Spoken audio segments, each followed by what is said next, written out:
ഒരു രീതിയിലും അമിത്ഷായ്ക്ക് മുന്നോട്ട് പോകാൻ കഴിയാത്ത രീതിയിൽ സഭ സ്തംഭിപ്പിക്കുന്ന ഒരു സാഹചര്യം പ്രതിപക്ഷം ഒരുക്കി. BJP MP-മാർ പോലും ഒരു വേളയിൽ അമിത്ഷായെ കൈവിടുന്ന അവസ്ഥ.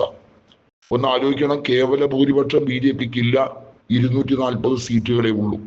എന്നിട്ടും അമിത്ഷാ എന്തിനാണ് ഇത്രയധികം ഞെളിഞ്ഞ് ഈ ബില്ല് പാസ്സാക്കാൻ വേണ്ടി കൃത്യമായും വ്യക്തിഹത്യ നടത്താൻ, അംബേദ്കർ പോലെ ഇന്ത്യൻ ഭരണഘടനയുടെ ഡ്രാഫ്റ്റിംഗ് ചെയർമാനെ കുറിച്ച് വ്യക്തിഹത്യ നടത്താൻ ഈ പരാമർശം ഇറക്കിയത്? BJPയിൽ തന്നെ ഒരു വേർതിരിവ്, ചേരിതിരിവ് ഉണ്ടായിരിക്കുന്നു എന്നുള്ളതാണ്. നമുക്കറിയാം, അമിത്ഷാ ഇഷ്ടമല്ലാത്ത BJPയിലെ നിരവധി നേതാക്കൾ ഉണ്ട്. അവർ പറയുന്നത് പൊടുന്നനെ അമിത്ഷാ ദേശീയ രാഷ്ട്രീയത്തിലേക്ക് ഉദിച്ചുയർന്നത് നരേന്ദ്രമോദിയുടെ കൈപിടിച്ചാണ്. അത്തരത്തിൽ അമിത്ഷായെ കൊണ്ടുവരാൻ മോദി പലരെയും വെട്ടിവീഴ്ത്തി, ഒക്കെ ശരിയാണ്.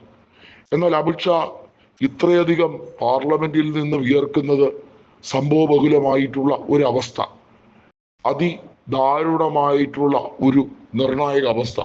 BJP MP-മാർ കൃത്യമായും അമിത്ഷായെ കുറ്റപ്പെടുത്തുമ്പോൾ സ്പീക്കർ ഓം ബിർളയ്ക്ക് മറ്റ് മാർഗമില്ല. ചട്ടം 72 പ്രകാരമുള്ള സഭാ നടപടികൾ കൈക്കൊള്ളാൻ മാത്രമേ ഓം ബിർളയ്ക്ക് കഴിയുകയുള്ളൂ എന്നുള്ളതാണ്. മറ്റൊരു കാര്യം എന്നത്, പ്രതിപക്ഷ നേതാവായ രാഹുൽ ഗാന്ധിയെ 54 വയസ്സുകാരനായ ചെറുപ്പക്കാരൻ എന്ന വിശേഷണം കൊടുത്തപ്പോൾ കോൺഗ്രസ് നേതാക്കൾ കൊടുത്ത ഉചിതമായ മറുപടിയാണ്. പ്രായം ഒരു വിഷയമല്ല, ഏത് പ്രായത്തിലും ചെറുപ്പക്കാരനായി ഇരിക്കാം.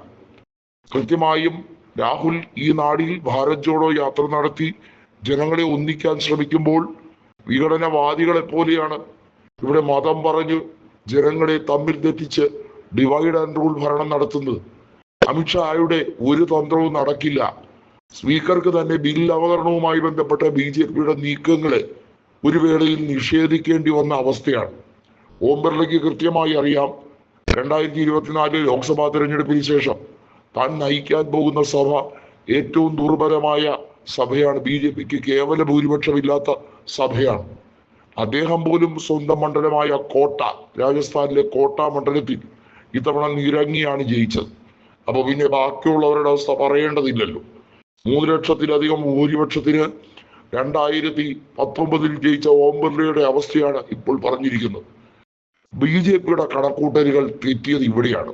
അമിത്ഷാ എന്ന കേന്ദ്ര ആഭ്യന്തര മന്ത്രിയെ തൽസ്ഥാനത്ത് നിന്നും മാറ്റാതെ ഒരു സന്ധി സംഭാഷണത്തിന് തയ്യാറാകില്ല എന്ന കോൺഗ്രസ് നിലപാട് കൂടി വരുമ്പോൾ ടാർഗറ്റ് അമിത്ഷാ മാത്രമല്ല, അത് ഉന്നം വയ്ക്കുന്നത് മന്ത്രിസഭയെ തന്നെ തള്ളി താഴേക്ക് വീഴ്ത്താൻ തന്നെയാണെന്ന് നരേന്ദ്രമോദിക്ക് വ്യക്തമായി കഴിഞ്ഞിരിക്കുന്നു.